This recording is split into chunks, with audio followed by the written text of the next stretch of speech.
আমার প্রিয় বন্ধুরা, আজকে আমাদের বাজার থেকে দেখো কত সুন্দর কতগুলো শাঁচরা মাছ এনেছে। কার কার এই শাঁচরা মাছ পছন্দ অবশ্যই আমাকে কমেন্ট বক্সে জানাবে। আর এই মাছগুলোর মধ্যে এমন কোনো মাছ নেই যে নেই, এখানে সব ধরনের মাছই আছে। পুঁটি, বাইম, শিং, ফলি, টাকি, মলা,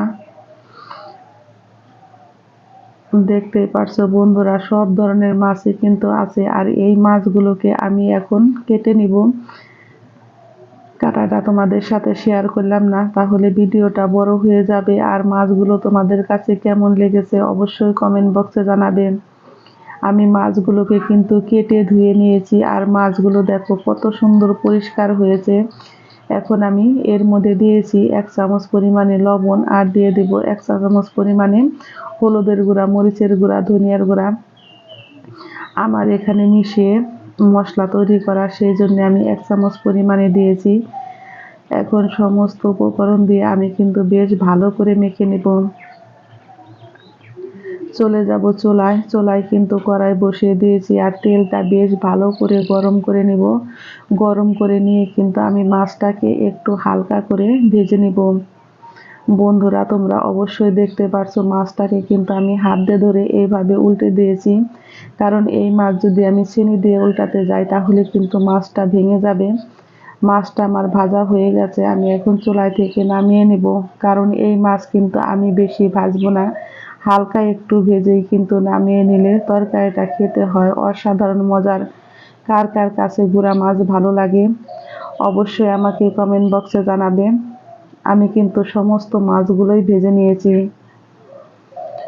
এখন কড়াইতে দিয়েছি বেশ কিছুটা পরিমাণে তেল, দিয়েছি আমি গোটা জিরে, রাঁধুনি, আর দিয়েছি আমি অল্প পরিমাণে একটু কালো জিরে।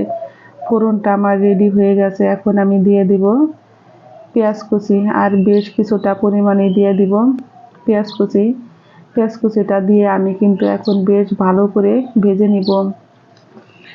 এই তরকারিটা বন্ধুরা খেতে যে হয় এত মজার, না খেলে তোমরা কেউ বুঝতেই পারবে না। আর অবশ্যই এই দিনে এই গুঁড়া মাছটা একবার হলেও তোমরা খেয়ে দেখতে পারো।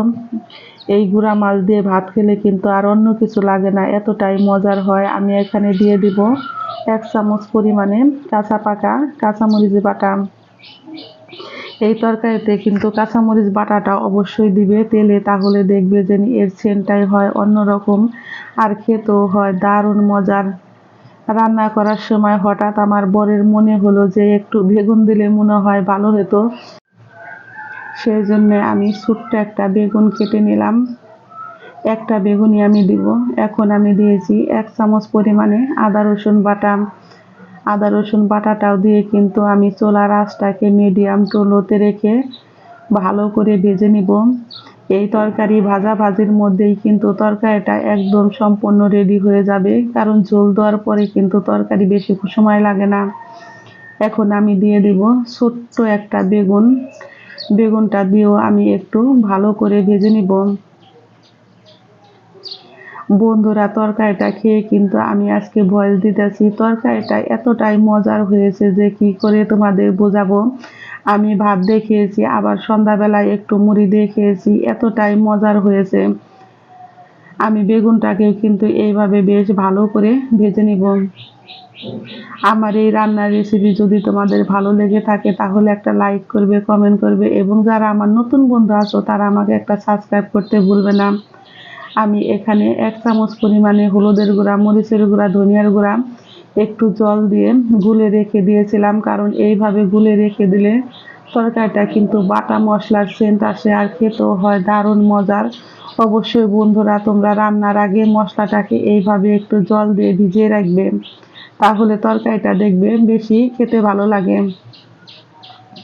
মশলা দিয়ে কিন্তু আমি বেশ ভালো করে কষিয়ে নিয়েছি। এখন আমি এর মধ্যে দিয়ে দিব ভেজে রাখা মাছগুলো। আমি কিন্তু অনেকগুলো মাছ দিয়ে আজকে রান্না করব বন্ধুরা, কারণ এই মাছগুলো আমার বাসায় সকলেই খেতে অনেক পছন্দ করে।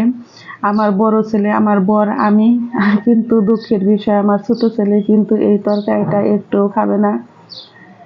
দেখো বন্ধুরা, এখানে কিন্তু আমি কোনো চিনি ব্যবহার করব না। আমি এইরকম ভাবে একটু উল্টে পাল্টে একটু ঝাঁকি দিয়ে এটাকে এইভাবে একটু ভেজে নেব। আমি 1 কাপ জল দিয়ে কিন্তু এখন তরকারিটা রান্না করব, কারণ এটার মধ্যে আমি খুব বেশি ঝোল দেব না। আর এই মাছে কিন্তু খুব বেশি ঝোলের প্রয়োজন হয় না, অল্প একটু জল দিয়েই কিন্তু রান্না হয়ে যায়, কারণ মাছটা অনেক নরম। আমার তরকারিতে বলক চলে এসেছে, এখন আমি দিয়ে দিব কুচি করে রাখা ধনিয়া পাতা কুচি। আর এই সময় ধনিয়া পাতা কুচি দিয়ে তরকারি খেতে হয় বন্ধুরা অসাধারণ মজার, মুখে লেগে থাকার মতো তরকারি। এইভাবে যদি তোমরা তরকারি রান্না করে খাও তাহলে কিন্তু তোমাদের আর অন্য কোনো কিছু দিয়ে ভাত খেতে ভালো লাগবে না। এই তরকারিটা এতটাই মজার হয়, দেখতে যেমন সুন্দর হয়েছে, খেতেও হয়েছে অসাধারণ মজার। আমার সকল বন্ধুরা, তোমরা সকলেই ভালো থাকবে, সুস্থ থাকবে। আমি আবারও ফিরবো নতুন নতুন কোনো রেসিপি নিয়ে। আমার সকল বন্ধুদের জানাই আমি অসংখ্য অসংখ্য ধন্যবাদ।